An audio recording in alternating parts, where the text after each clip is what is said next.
Hi hello नमस्कार मैत्रिणींनो, मी कोमल स्वागत करते तुमचं आपल्या एका छानशा व्हिडिओमध्ये। तर संक्रांत नुकतीच झालेली आहे आणि संक्रांत झाली की हळदी कुंकवाला सुरुवात होते। संक्रांतीपासून रथसप्तमीपर्यंत हळदी कुंकू हे चालूच राहतं। आज हिच्या घरी उद्या तिच्या घरी असं रोज कुणाच्या ना कुणाच्या घरी आपल्याला हळदी कुंकवाला जावं लागतं। आपण आपल्याही घरी हळदी कुंकू करतोच। प्रत्येकीला आपण सुंदर दिसावं, आपली स्किन छान ग्लो करावी असं वाटत असतं। ग्लो मिळवायचा म्हणलं की आपल्या पहिला डोक्यात येतं की फेशियल करायला पाहिजे। तर प्रत्येक वेळी पार्लरमध्ये जाऊन फेशियल करणं हे शक्य नसतं, त्यात वेळ पण खूप जातो आणि पैसाही। तर घरच्या घरी आपण फेशियल सारखा ग्लो कसा मिळवू शकतो तेच आपण या आजच्या व्हिडिओमध्ये बघणार आहोत। हळदी कुंकवासाठीच नाही तर आपण छोट्या मोठ्या कोणत्याही कार्यक्रमाला किंवा सणा समारंभाला आपण हे घरच्या घरी करूच शकतो। तर हा फेशियल सारखा ग्लो कसा मिळवायचा हेच आपण आजच्या व्हिडिओमध्ये बघणार आहोत। तर व्हिडिओ स्किप न करता शेवटपर्यंत बघा, म्हणजे या ज्या काही स्टेप्स सांगितलेल्या आहेत त्या तुम्हाला व्यवस्थित कळतील आणि तुम्ही पण फेशियल सारखा ग्लो घरच्या घरी मिळवू शकता। चला तर मग व्हिडिओला सुरुवात करूया। सगळ्यात पहिला आपला चेहरा स्वच्छ करून घ्यायचा, कारण आपण मेकअप केलेला असतो किंवा मेकअप जरी नसला केला तरी डेली आपण मॉइश्चरायझर लावतो, एखादी क्रीम लावतो किंवा पावडर लावतो, असं काही ना काही आपण चेहऱ्यावर लावत असतो। तर ते पहिला आपल्याला क्लीन करून घ्यायचं आहे। जेव्हा आपला चेहरा क्लीन असतो त्यावेळेला आपण जे काही चेहऱ्यासाठी करत असतो त्याचा इफेक्ट चांगल्या पद्धतीनं होत असतो। त्यामुळे पहिला मी वाईप्सनी सगळा चेहरा पुसून घेते, व्यवस्थित क्लीन करून घेते। जो काही थोडाफार मेकअप केलेला आहे तो सगळा मी क्लीन करून घेते। लिपस्टिक वगैरे तुम्ही इथं बघू शकताय, सगळी व्यवस्थित क्लीन झालेली आहे। आता वाईप्सने एकदा पुसून घेतल्यानंतर आपण हे फेसवॉशनी व्यवस्थित चेहरा धुवून घ्यायचा आहे। चेहरा व्यवस्थित प्रॉपर फेसवॉशनी धुवून घ्यायचा, म्हणजे जे काही आपल्या चेहऱ्यावर क्रीम वगैरे राहिलेली असली तर ती सगळी फेसवॉशनी निघून जाईल। फेसवॉश तुम्ही कुठलाही घेऊ शकताय, तुम्हाला जो सूट होतो तो फेसवॉश तुम्ही वापरा। फेसवॉशनी चेहरा छान धुवून घेतल्यानंतर मी आता सगळ्यात पहिला तर माझे केस पहिला बांधून घेते, म्हणजे पुढचं आपण प्रोसेस करायच्या आधी केस बांधून घेतले असले की केस आपले मधी येणार नाही। त्यामुळे केस तुम्ही पहिला व्यवस्थित वर बांधून घ्या आणि तुम्ही जे काही एक्सेसरीज घातलेले असतील, कानातले असतील काही, ते सगळे काढून ठेवायचे। त्यानंतर आपण क्लिन्झिंग करायचं आहे। तुमच्याकडे जर क्लिन्झिंग मिल्क असेल तर तुम्ही क्लिन्झिंग मिल्कने क्लीन करू शकताय, नसेल तर तुम्ही कच्चं दूध, म्हणजे तापवायच्या आधीचं जे दूध असतं ते दूध थोडंसं घ्यायचं आणि त्यामध्ये 4 थेंब लिंबू पिळायचे। 3 ते 4 थेंब तुम्ही लिंबू पिळा। तुम्हाला जर लिंबू सूट होत नसेल, ह्याची पॅच टेस्ट आधी नक्की घ्या। तुम्हाला जर लिंबू सूट होत नसेल तर तुम्ही लिंबू स्किप करा आणि फक्त दूध वापरलं तरी चालेल। काय वेळेला आपलं दूध काढून ठेवायचं राहून जातं, तर तसं झालं तर तुम्ही उकळून थंड केलेलं दूध सुद्धा घेऊ शकता, पण कच्चं दूध असेल तर छानच। ह्या दुधाने छान असं आपल्याला क्लिन्झिंग करून घ्यायचं आहे, म्हणजे सगळा चेहरा आपल्याला छान क्लीन करून घ्यायचा आहे व्यवस्थित। ज्या काही फेशियलच्या स्टेप्स असतात, आता मला काय सगळ्या स्टेप्स नाहीत येत, पण जेवढ्या मी करते ते मी तुम्हाला दाखवते।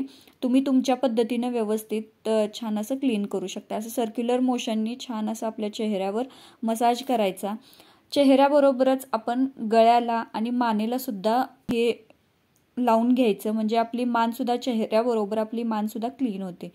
या पद्धतीनं मी मसाज करून घेते। या पद्धतीनं केलं की आपली स्किन टाईट राहायला मदत होते। त्यामुळे ह्या स्टेप्स करा। 2 ते 3 मिनिटं छान असं आपल्या चेहऱ्यावर मसाज करायचा। आपण बाहेर जातो, बाहेरची धूळ किंवा प्रदूषणाचा इफेक्ट नाही म्हटलं तर आपल्या चेहऱ्यावर हा होतोच। त्यासाठी आपल्याला हे क्लिन्झिंग करून घ्यायचंय। आपण जो काही मसाज करतो त्याच्यामुळं आपलं ब्लड सर्क्युलेशन, म्हणजेच आपली रक्ताभिसरण छान पद्धतीनं होतं आणि त्याच्यामुळं आपली स्किन छान ग्लो करायला मदत होते। त्यामुळं फेशियल करताना नेहमी मसाजवर भर असतो। मसाज प्रॉपर झाला की आपली स्किन छान ग्लो करायला मदत होते। आता हे धुवून घ्यायचं आहे आपल्याला, व्यवस्थित धुवून घेतलं। धुतल्यानंतर आपल्याला आता वाफ देऊन घ्यायची आहे। इथं बघू शकताय चेहरा आत्ताच क्लीन दिसतोय आपला। आता आपण वाफ देऊन घ्यायची। वाफ देण्यासाठी आपण सर्दी झाल्यावर जे वाफ घ्यायचं मशीन असतं आपल्याकडं ते आपल्याला वापरायचं आहे। ते नसेल तर तुम्ही एका पातेल्यामध्ये पाणी गरम करून त्याची सुद्धा वाफ घेऊ शकता. वाफ घेतल्यामुळं आपल्या चेहऱ्यावरचे जे पोर्स असतात ते ओपन होतात आणि त्याच्यामध्ये अडकलेली धूळ घाण जे काय असेल ते सगळं निघून जाते आणि छान अशी क्लीन स्किन व्हायला मदत होते. व्यवस्थित वाफ आपली चेहऱ्याला देऊन घ्यायचे. 1-2 मिनटं वाफ घ्यायचे.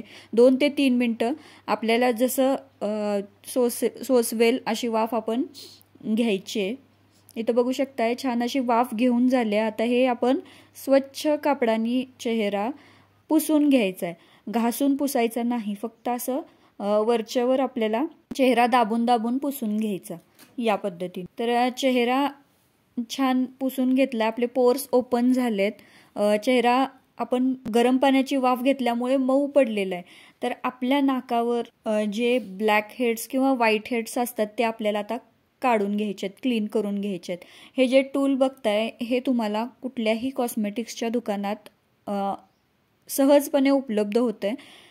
तर ते तुम्ही घेऊ शकता. या पद्धतीनं सगळे जे काही ब्लॅक हेड्स किंवा व्हाईट हेड्स असतील ते सगळे क्लीन करून घ्यायचे. नाकाबरोबर आपल्या हनवटीलाही व्हाईट हेड्स किंवा ब्लॅक हेड्स असतात, ते पण आपण त्याच्याबरोबर क्लीन करून घ्यायचे. ब्लॅक हेड्स किंवा व्हाईट हेड्स काढल्यामुळे आपला चेहरा छान असा क्लीन होऊन जातो. त्यानंतर आता आपण मास्क लावायचा आहे. इथं मी शीट मास्कचा वापर केलेला आहे. बाजारात वेगवेगळ्या प्रकारचे शीट मास्क अवेलेबल आहेत. तर मी इथं लॅक्मेचं शीट मास्क वापरते. यामध्ये तुम्हाला वेगवेगळ्या फ्लेवर्स सुद्धा मिळून जातात. तर इथं मी ऑरेंज फ्लेवर वापरते. शीट मास्क वापरताना सगळ्यात पहिला असं रब करून घ्यायचं, म्हणजे जे काय एक्स्ट्राचं सिरम असतं ते सगळं त्या शीट मास्कला व्यवस्थित लागलं जातं आणि ते आता आपण चेहऱ्यावर लावून घ्यायचं. या पद्धतीचा शीट मास्क असतो तो व्यवस्थित असा सगळा चेहऱ्यावर आपल्याला लावून घ्यायचा आहे. हे जे होल असतात ते आपल्या डोळ्यांसाठी, नाकासाठी आणि ओठांसाठी ते उघडं ठेवण्यासाठी असतात. तर हे मास्क व्यवस्थित प्रॉपर आपल्या चेहऱ्याला लावून घ्यायचं, व्यवस्थित सेट करून घ्यायचं. मास्क व्यवस्थित बसेल या पद्धतीनं व्यवस्थित लावून घ्यायचं. शीट मास्कमध्ये भरपूर प्रमाणात सिरम असतं, त्यामुळे आपला चेहरा हायड्रेटेड राहायला मदत होते. आपली स्किन छान अशी तुकतुकीत राहते. शीट मास्क लावून झाल्यानंतर पॅकेटमध्ये जे एक्स्ट्रा सिरम असतं ते वाया न घालवता आपल्या गळ्याला, मानेला, हातांना आपण लावून घ्यायचं. आपल्या चेहऱ्याबरोबरच आपली मान, गळा किंवा हात सुद्धा छान अशा हायड्रेटेड राहायला मदत होते. तर सगळीकडे लावून घ्यायचं, छान असा मसाज करायचा. हे सिरम खूप फायदेशीर असतं. त्याचे खूप चांगले बेनिफिट्स आपल्याला आपल्या स्किनवर बघायला मिळतात. आपण जसं एखाद्या झाडाला पाणी घालतो, पाणी घातल्यानंतर ते झाड टवटवीत दिसायला लागतं, त्याचप्रमाणे आपली स्किन सुद्धा शीट मास्क लावल्यानंतर छान अशी फ्रेश आणि टवटवीत दिसायला लागते. शीट मास्क लावायच्या आधी त्याची पॅच टेस्ट नक्की घ्या. हे शीट मास्क आपल्याला 15 मिनिटं असंच आपल्या चेहऱ्यावर ठेवायचं. 15 मिनिटापेक्षा जास्त ठेवू नका. 2-3 मिनिटं इकडं तिकडं चालतं, त्याच्यापेक्षा जास्त ठेवू नका. 15 मिनिटं झालेले आहेत आणि 15 मिनिटांनंतर आपल्याला हा मास्क काढून घ्यायचा. मास्क काढल्यानंतर आपल्या चेहऱ्यावर जे एक्स्ट्राचं सिरम आहे असं आपल्याला वाटत असेल तर ते आपल्याला छान असं सर्क्युलर मोशनमध्ये त्याला मसाज करून ते मुरवून घ्यायचं आपल्या चेहऱ्यावर. आणि इथं बघू शकताय किती छान ग्लो आलेला आहे.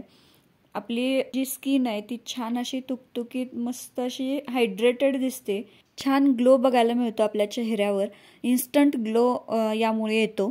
ज्या दिवशी तुमच्याकडे कार्यक्रम असेल किंवा कोणता सण असेल त्याच्या आदल्या दिवशी या सगळ्या स्टेप्स तुम्ही फॉलो करा, म्हणजे दुसऱ्या दिवशी तुम्हाला छान असा रिझल्ट बघायला मिळेल. जर तुमच्याकडे वेळ कमी असेल तर तुम्ही फक्त फेस वॉश करून हे मास्क वापरू शकता, त्याने पण छान असा रिझल्ट तुम्हाला बघायला मिळतो. हे मास्क काढून झाल्यानंतर लगेचच आपला चेहरा वॉश करायचा नाही. 3 ते 4 तास आपल्याला हे सिरम आपल्या चेहऱ्यावर मुरून द्यायचं, कारण हे सिरम थोडंसं घट्ट असल्यामुळे ते मुरायला थोडा उशीर लागतो. त्यामुळे आदल्या दिवशी रात्री जर तुम्ही ह्या सगळ्या स्टेप्स फॉलो केल्या तर रात्रभर ते सिरम आपल्या चेहऱ्यामध्ये छान असं मुरलं जातं. सकाळी त्याचा खूप छान असा रिझल्ट आपल्याला बघायला मिळतो. तर आजचा व्हिडिओ तुम्हाला कसा वाटला आणि अशा प्रकारचे व्हिडिओज तुम्हाला बघायला आवडतील का, नक्की मला कमेंटमध्ये सांगा. आणि अजून कुठल्या प्रकारचे तुम्हाला व्हिडिओ बघायला आवडतील तेही कमेंटमध्ये सांगा. नक्की मी ते व्हिडिओज बनवण्याचा प्रयत्न करेन. ते व्हिडिओज तुमच्यासमोर घेऊन येईन. व्हिडिओ संपूर्ण पाहिल्याबद्दल मनापासून धन्यवाद। व्हिडिओ थोडा जरी आवडला असेल तर व्हिडिओला एक लाईक नक्की करा। चॅनलवर नवीन असाल तर चॅनल सबस्क्राईब करा। पुन्हा भेटू अशाच एका छानशा व्हिडिओ सोबत। तोपर्यंत खुश रहा, आनंदी रहा आणि स्वतःची काळजी घ्या। धन्यवाद।